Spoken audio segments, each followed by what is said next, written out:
I'm excited to share with you this episode about Abraham Maslow on higher love. This episode is dedicated to the Last Resort Wildlife Refuge located in northern New Jersey. I will share a story about why I picked this nonprofit for today's episode.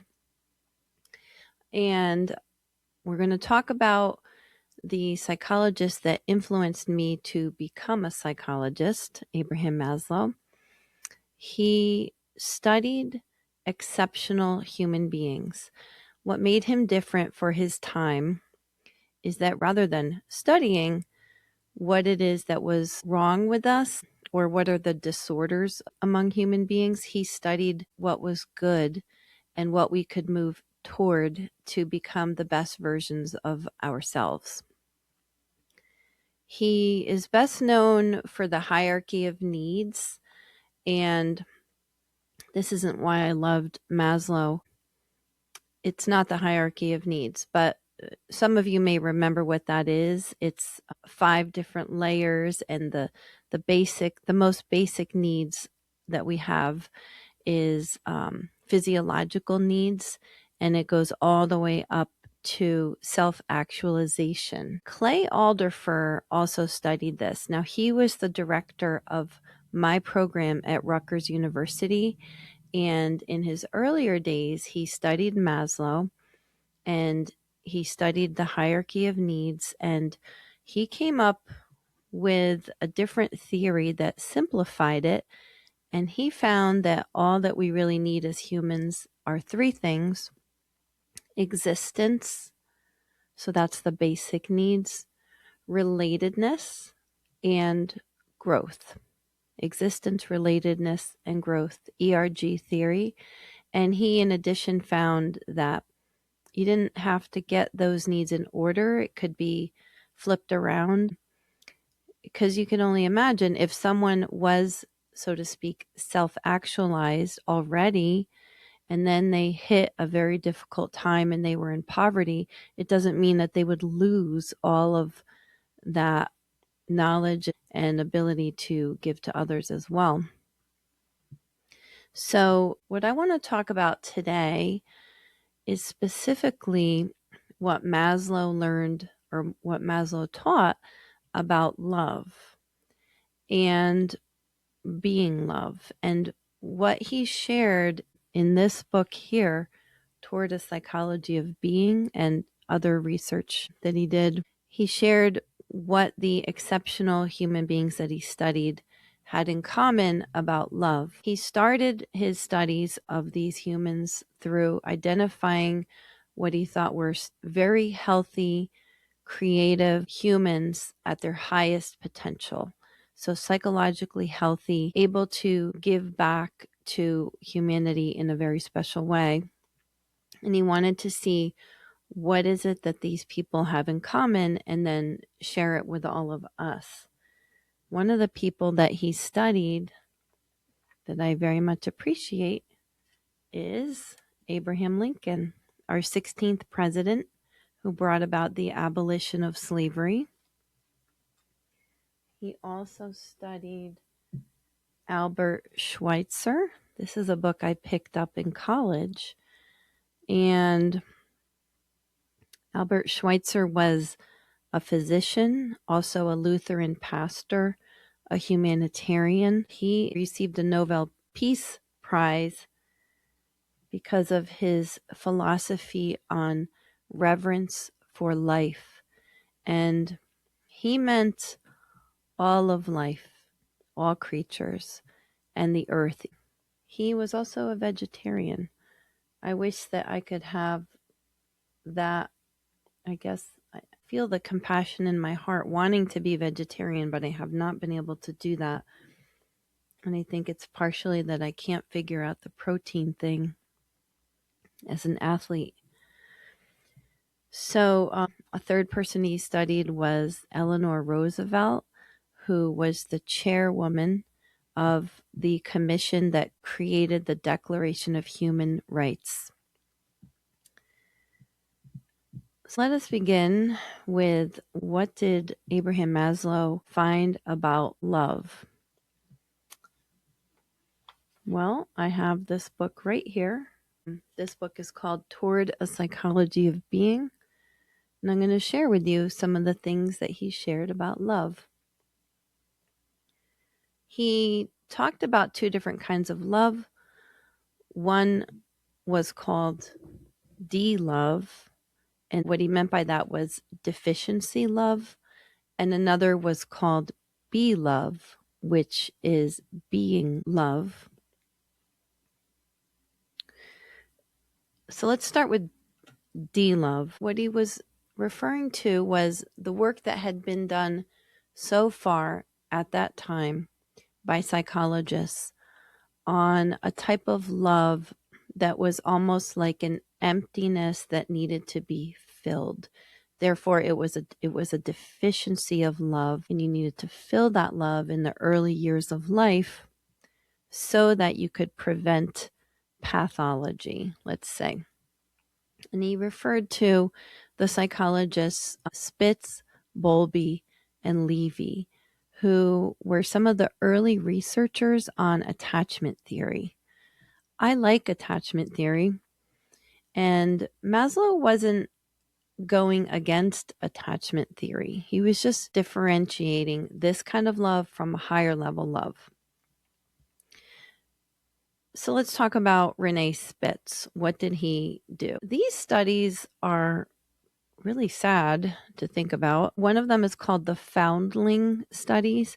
So he did an observational study of babies that were raised in cubicles. I know this would be really hard to even imagine, but he observed what happened to them when they were raised without mothers, without caretakers, like minimum contact, and all of their nutrition needs were taken care of, and their hygiene needs were taken care of, but they weren't really touched or stimulated or held or taken care of by a caretaker. He found that these babies formed something called anaclitic depression.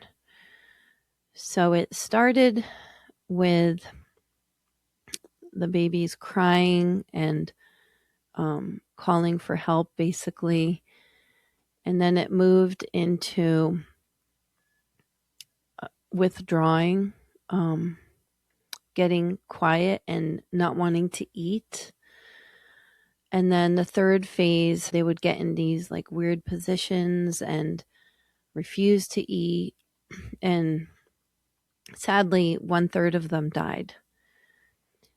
What Rene Spitz found is that, well, in a different study of women, female prisoners and their babies, is that if the babies were absent from the mom, let's say for 3 months, they would start to develop this anaclitic depression. But if the mom came back after not too long, let's say after 3 months, everything went back to normal. So his studies concluded that the attachment need to a parent was a very basic need for survival. It wasn't, we don't just need food and hygiene. And the research by Bowlby and Levy also supported this idea. So, as Maslow said, deficiency love is a hole which has to be filled, an emptiness into which love is poured. By the way, before I go to the next section, I want to mention that I do have a podcast on attachment theory, and the episode is called Insecure in Love, Overcoming Anxious Attachment with Dr. Leslie Becker Phelps. So you could find that in Psychology America with Dr. Alexandra. And I also want to mention that I practiced attachment parenting with my 4 children, and I sought to hold them as much as possible and so forth. And I love attachment parenting. Okay. Now, what Maslow said that in his study of exceptional human beings, he said you would think that if they have their D-love or deficiency love needs met, that would be enough, and that they wouldn't necessarily be loving people. because they wouldn't need to. But in fact, the opposite is true.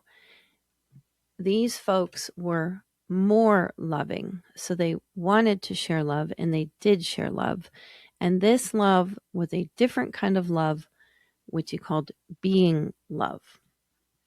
So let me read to you about this. Being love is an unneeding love and an unselfish love. Being love is, beyond the shadow of a doubt, a richer, higher, more valuable subjective experience than de-love.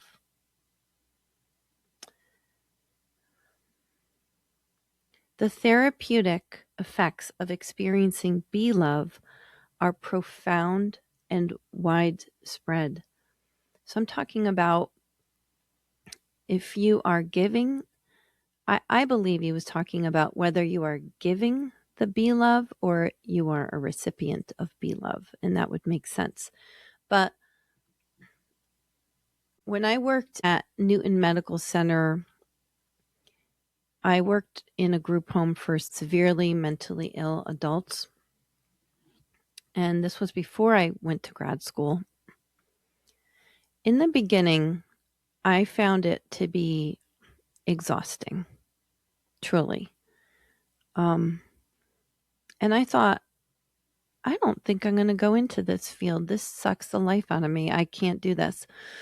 But I hit a point where I made a decision that, and this was spiritual. I saw this as spiritual. I made a decision that I was going to put on love as if like I was putting on like an invisible shield of love, and I was going to push love outwards. And I think at the time I saw it kind of like as an invisible shield that would protect me from what was exhausting me about my work prior to that. But what I found is that once I started to do this, and it was basically loving without expecting anything in return, which I don't think I consciously was prior, but it was just a different way of going about the work I did. I found that I gained energy. I loved it. Once I started to do that, it completely changed my experience of the work. And in addition, this is aligned with Dr. Robert Enright's work on agape love and forgiveness. He finds that if you practice agape love, which is the highest form of love, and there is a podcast episode on that topic on my show too, you will receive energy back. And it's paradoxical because you expect nothing back in return. You may even get a slap back, but yet you do it anyway, and it is energy giving. Back to this book and what Maslow said about it. Be love is welcomed into consciousness and is completely enjoyed. It's non-possessive and it is admiring rather than needing. It makes no trouble and is practically always pleasure-giving.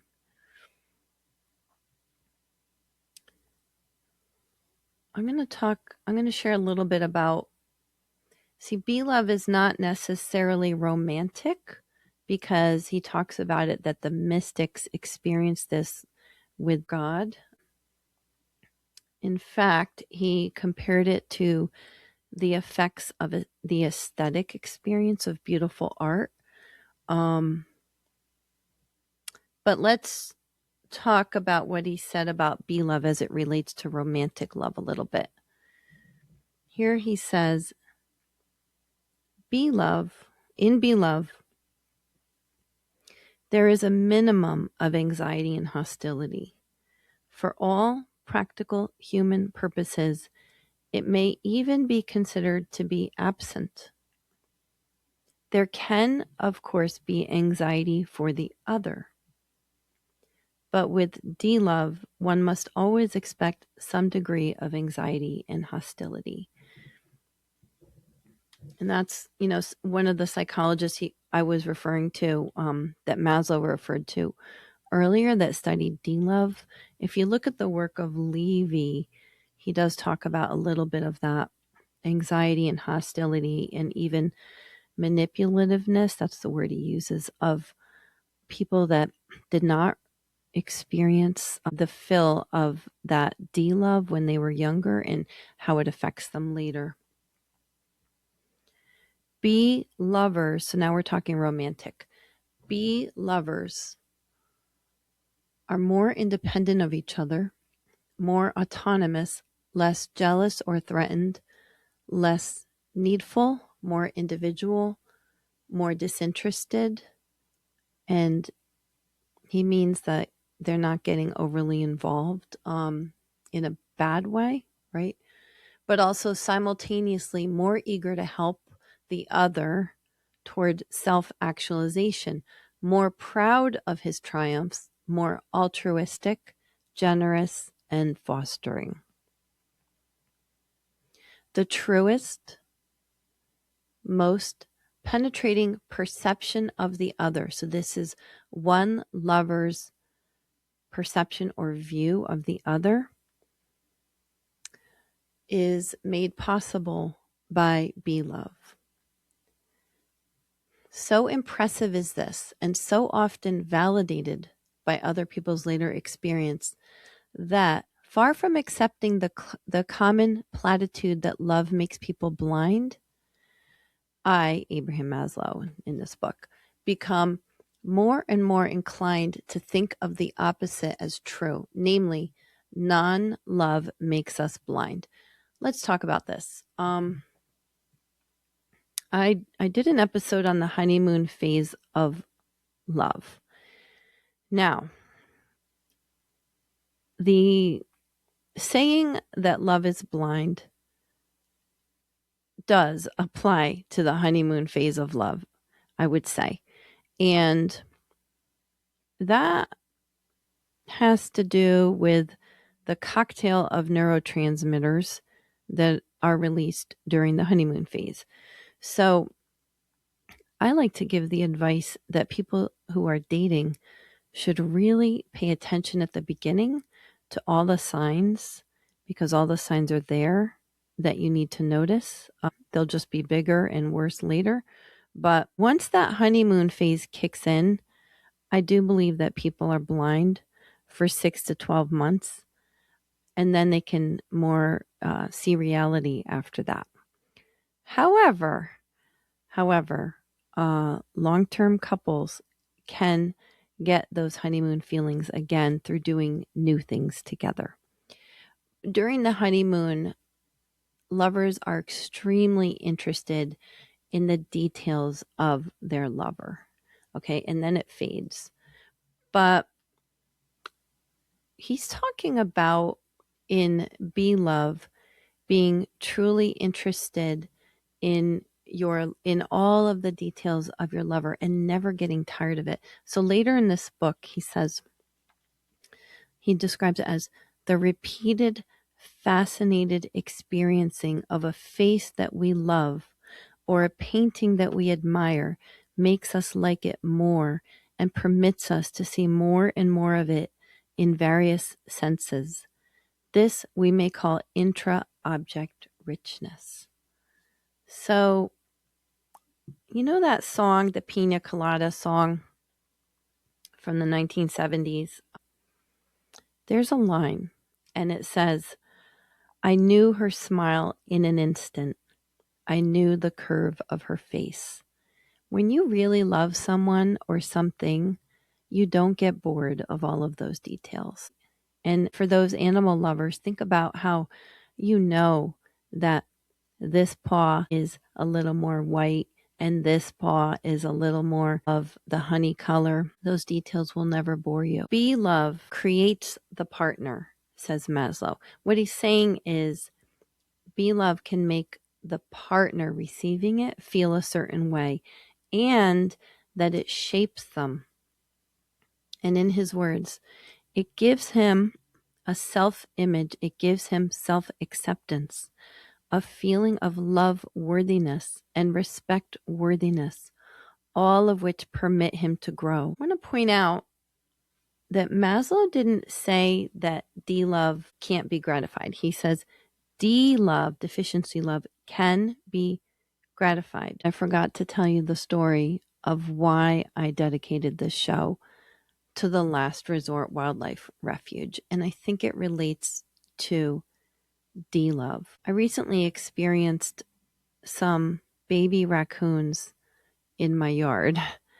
So, in New Jersey, in this region, a raccoon is a nocturnal animal. It shouldn't be out. In other words, during the day. If they are out during the day, they might have rabies, and you don't want that. So we tend to be scared if you see a raccoon that's out. I was in the back of my house and I saw a little raccoon out, and it scared me. The next day, I saw a baby raccoon dead on the street right in front of my house, and it made me so sad. And I picked it up with a shovel and I put it to the side. It didn't look like it had been run over, but it was dead, and I just didn't want it to be run over again. So I put it to the side. Then it was rainy, and the next thing I knew, I see another baby raccoon out in the front yard, and it's crying and crying and crying. And I said, oh my goodness. I got on my phone to look up wildlife rescues, and there were several choices. And I just said, okay, this one. And it was something called the Last Resort Wildlife Refuge. I write them, and I very quickly received a phone call from a woman named Sally. And she said to me, that's probably because the mom died. They would not be out unless they were desperate. So she said, can you please go out and catch the raccoon? I said, no, I cannot do that. You need to find someone. Like, that is not something I can do. She said, no, you can do it. You can do it. I went out there with my laundry hamper, and that little raccoon was out, and it actually approached me. And I had this woman, Sally, in my AirPods, and she's encouraging me, and I'm a little scared as it's approaching me. And I tried to move toward it with the laundry basket, and then it would back up a little bit, and then I would move toward, and it would back up, but then it would walk toward me again. And finally, I was able to put the laundry basket over it and catch it. And I was so scared as I did it, and it's going, "Arr!" And I called my daughter. I was like, get over here, please, get me a towel. And we actually caught that little baby raccoon. And then a different woman from the Last Resort Wildlife Refuge arrived, picked up that little baby with her hand, and actually she was wearing thick gloves, and then took it for safe care. And this woman, Sally, said, watch out, because there's probably a den and there may be others, and please try to catch the others if they come out. The next day, there was another one. And this time I called them, and because it was kind of in a rocky area, a different woman from the same organization, she showed up to get the baby, and this one, with her bare hands, picked up that baby raccoon, and she said, I'm not worried. When they're about this young, they hardly have teeth. And with her bare hands, saved that baby and took good care of them. So I thought about them losing their mama and how desperate they were to come out. And I'm grateful to that organization for taking good care of them. So thank you for being a part of this show, and allowing me to share with you about Be Love and Abraham Maslow, who is so special. The next episode is going to be about Maslow again, And it's going to be about his concept of peak experiences, which is one of the things he found in common in exceptional people that he studied, and something called plateau experiences, which I only learned about last year at the American Psychological Association from a Dr. Stanley Krippner, who saw Maslow give his last speech on that topic. Actually, I'm going to call it high plateau experiences. So if you want to share that you have ever had a peak experience, then please text or leave a voicemail with the show, which you can do it. You can, however you got this podcast, not the video on YouTube, you will see a little link there for how you can share about if you've had a peak experience, and that will help me with the next show. So thank you. And I hope that we can all think about being love, which can also be called in my mind agape love, how we can apply it to our life. And I want to say that I don't think that we have to have all of our D love met before we can practice being love. I believe that we can practice being love wherever we're at. Thank you for being a part of the show. Thanks for listening. Bye.